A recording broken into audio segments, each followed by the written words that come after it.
low, cinematic narration over slow drone footage of Folsom Prison's stone walls. Behind these granite walls lies one of America's darkest legends, a place where violence, redemption, and rebellion have all collided. From Johnny Cash's legendary concert to riots that left men scarred for life, this is no ordinary prison. This is Folsom State Prison, a living monument to crime, punishment, and the human will to survive. The fortress, that time forgot. If you drive about 20 miles northeast of Sacramento, the city noise fades into the rolling foothills of California. There, standing like a fortress from another age, is a place carved out of both rock and infamy, Folsom State Prison. Built in 1880, it's one of the oldest operating prisons in the United States. Its cold granite walls were quarried by inmates themselves, and every stone still seems to echo with their sweat, curses, and desperation. Back then, California needed somewhere to send the worst of the worst, men who were too violent even for San Quentin. Folsom became that answer. When it first opened, Folsom wasn't meant to rehabilitate. It was meant to contain. No parole system, no modern human rights oversight, just punishment, hard labor, and survival. Inside those early cell blocks, you'd find tiny 4-by-8-foot cells, iron doors, and a single bucket for sanitation. The air smelled of rust, sweat, and despair.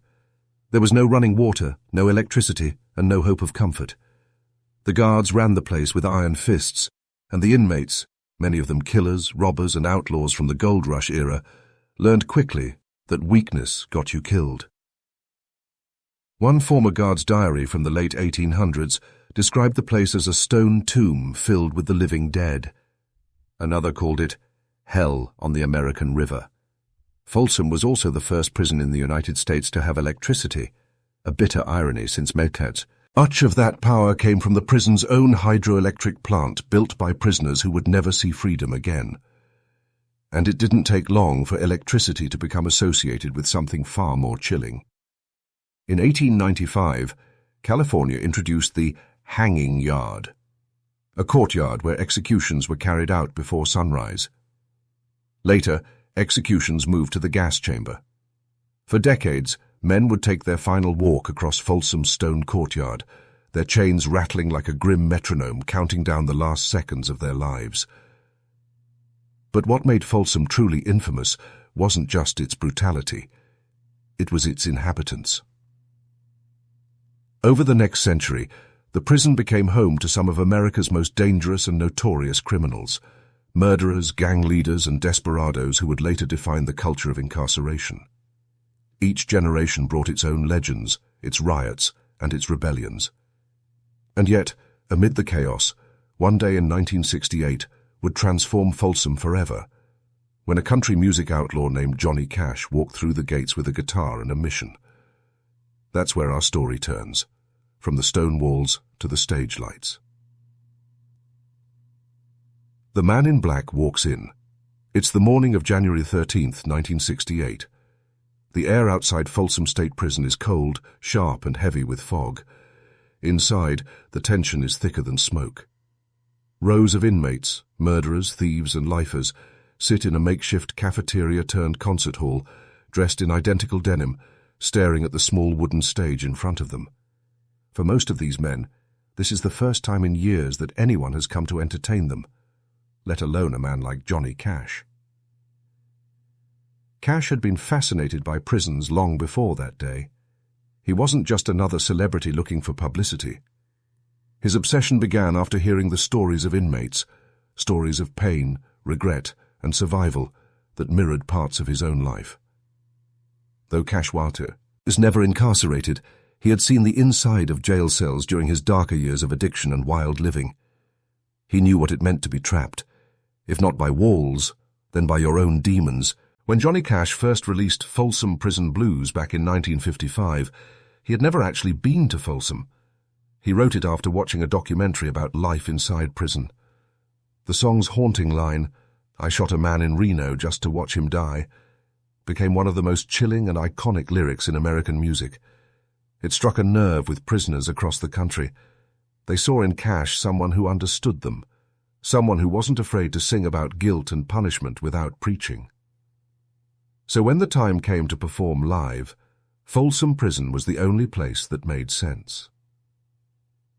Cash arrived with his band, the Tennessee Three, and his soon-to-be wife, June Carter. They were joined by Carl Perkins and the Statler brothers, all ready to do something no one had dared before: record a live album inside one of America's most violent prisons. As the gates clanged shut behind them, one guard reportedly muttered, "Good luck, Mr. Cash." Another said flatly, "Don't get too close to the front row." The prisoners sat silently, eyes fixed on the stage. The air buzzed with a kind of suppressed energy, part excitement, part danger. Then, from the shadows, a deep, calm voice rolled through the microphone. "Hello, I'm Johnny Cash." The crowd exploded. The roar of hundreds of hardened men, cheering, whistling, pounding their tables, shook the walls. For a brief moment, the chains of despair loosened. Cash opened with the song that made this moment inevitable: Folsom Prison Blues. The first line hit like a gunshot. "I hear the train a-comin', it's rollin' round the bend." In that instant, the prison cafeteria wasn't a prison anymore. It was a time capsule of pain and rebellion. The men who had been forgotten by society were suddenly the audience, not the condemned. They laughed, clapped, shouted back. Cash looked them in the eyes as he sang. He didn't flinch, didn't pity them. He performed as if he belonged there. Behind the scenes, Columbia Records engineers set up microphones all around the room, capturing not just the music, but the raw emotion, the laughter, the cheers, the occasional heckle from the crowd.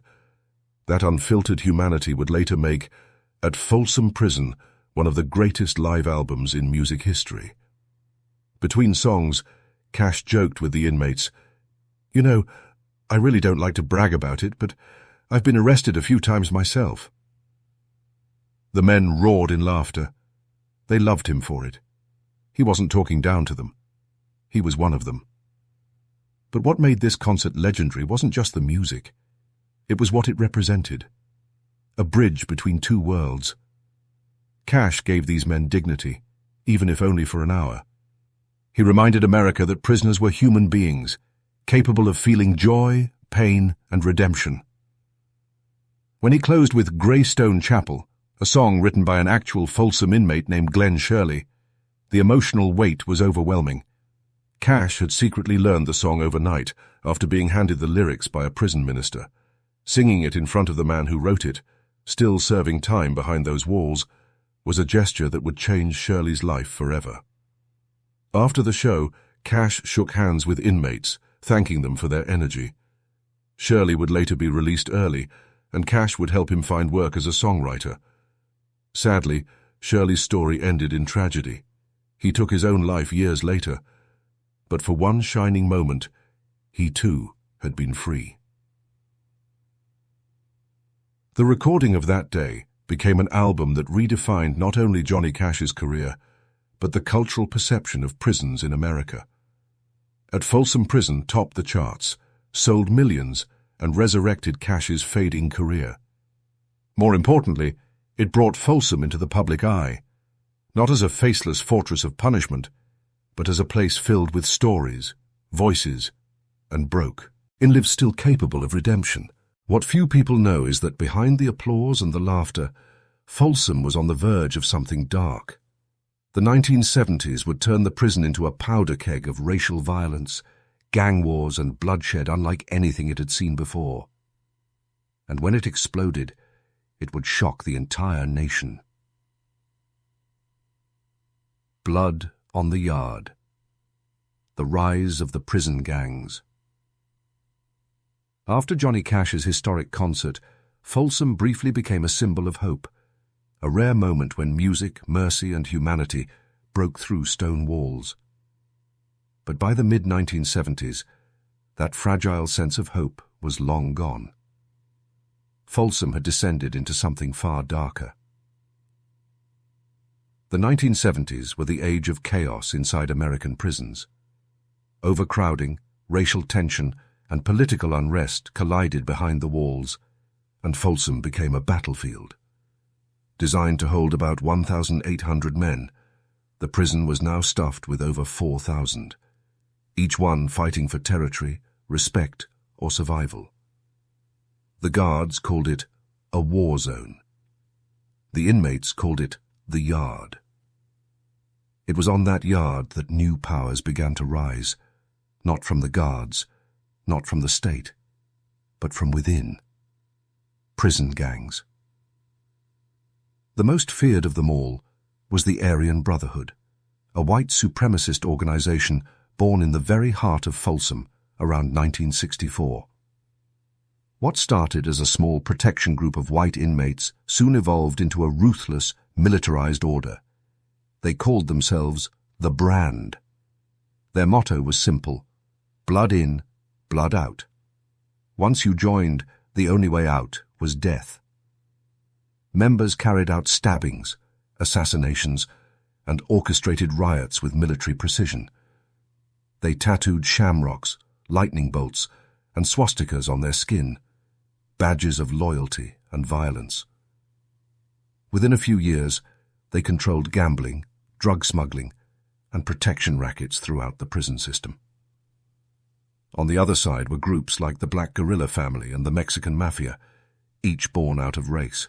Solidarity, but hardened by the same ruthless reality. By the late 1970s, Folsom had become a Cold War of colors. Every meal, every shower, every step outside your cell could turn into a death sentence. Guards were often outnumbered and outgunned, metaphorically and, sometimes, literally. Shanks made from sharpened metal scraps flooded the facility. Even spoons were turned into weapons. The prison erupted in riot after riot, sometimes lasting days. One of the bloodiest came in 1973, when a conflict between rival groups left the yard soaked in blood.